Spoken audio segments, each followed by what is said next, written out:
Unknown to Tricia, she had a blood clotting disorder. As a result, she had an acute stroke that required emergency surgery. She had completed her advanced directives and shared her wishes with her family. They had to do the surgery very quickly, and the decision had to be made in 30 minutes whether or not to do it, and there was a risk of my death, so they needed the healthcare proxy. My brother, was able then to pull it out, and he said, well, and they were all there, and I said, well, she doesn't want to be on a respirator, and she wants to be able to care for herself and live independently, and no feeding tubes. And the doctors were like, well, she'll be able to live independently and care for herself. And there was no question of there would be no reason for a feeding tube or a respirator. The doctors were in agreement up front about that. If you don't make this decision within a half an hour, she may die, so you need to do something fast. So they, Bill said, okay, let's do it, let's roll.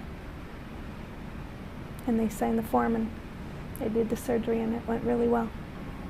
In conversations with her family, Tricia indicated that she would agree to a trial period of life support as long as it would help her to maintain her quality of life.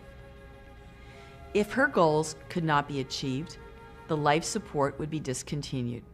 I had made the decision that I didn't want to be in that long term, but if it was something that would, sustain me for a short time, and it was just something that we knew was temporary and that wouldn't, be a permanent state, but that would carry me through so that I could get to my ultimate goal of living independently, that would be fine, and that's what it ended up being. So it was almost like a trial period, and just to get me to where I wanted to be, and that's exactly what it turned out to be, so that was fine. And you can be very specific like that in a healthcare practice, and that's what's great about it.